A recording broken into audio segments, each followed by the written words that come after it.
Again, this film doesn't suck because it's not made by Marvel Studios or because it's not in canon with the Marvel Cinematic Universe.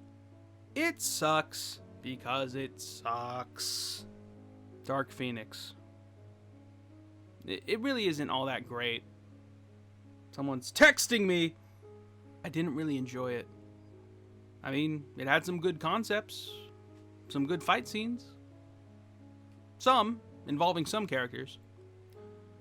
But yeah, yeah. And what's odd, I'm not really so hard on the X-Men films. I mean, for what they were, like the original run back in like 2000 to 2006, they were fine. They had some pretty iconic moments, but they had great casting. But now just we're in the same continuity of X-Men films doing the same sort of thing, and it feels like nothing's really changed.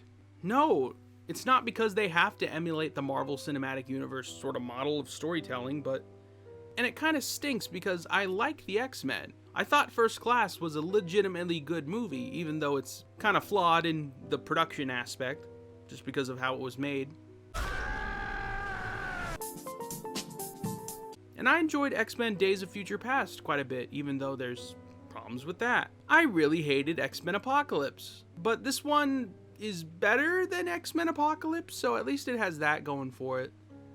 Yeah, suffice it to say, people expecting a good adaptation of this space operatic Dark Phoenix story in the 80s or 70s, I can't remember. You're going to be disappointed. So that's good. That is great. James McAvoy and Michael Fassbender as Professor Xavier and Magneto, they're alright, and a lot of the cast is okay. I think Jennifer Lawrence really kind of wants to get out of there, and she does. I mean, technically everyone does, but they do. She do. But the acting is kind of stilted, and I don't think they really understood what made Jean Grey's arc in the original source material so interesting. The fact that it was this, like, normal person who happened to have psychic abilities change really significantly into something very odd. The people at Fox were probably banging their heads against the table, realizing that, oh, we already did the Hellfire Club, we can't do that anymore. This is the worst day ever. So there's aliens now.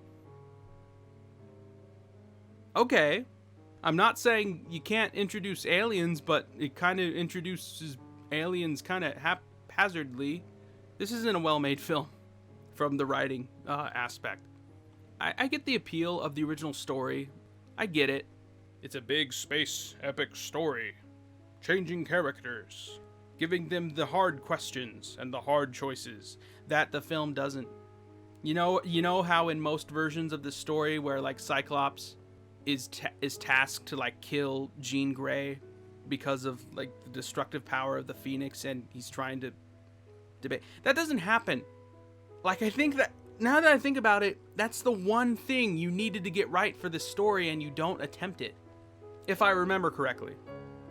Just sort of like these interesting choices, but it just bothers me kind of a bit, because if anything, from what I hear about the story, the Dark Phoenix saga is anything but generic, and that's what they made this movie.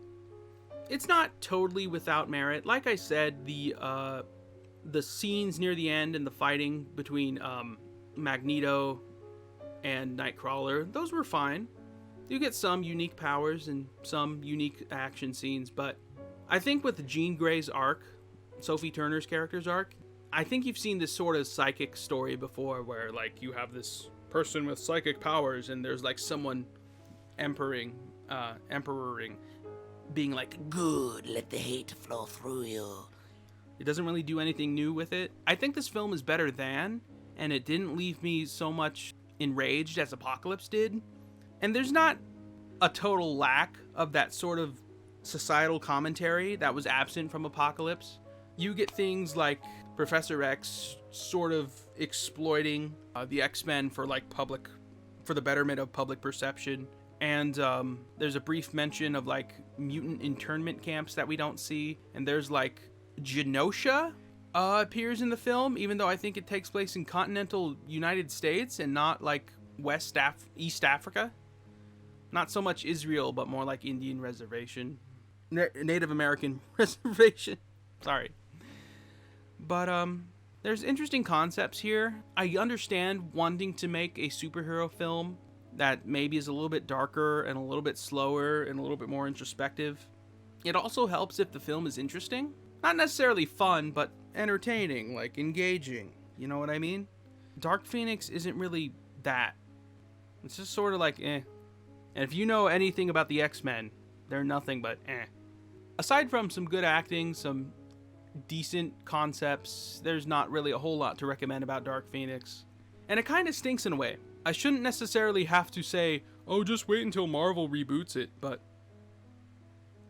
yeah, what a letdown. In a way, even though I know the film was reshot like twice entirely, from what I hear.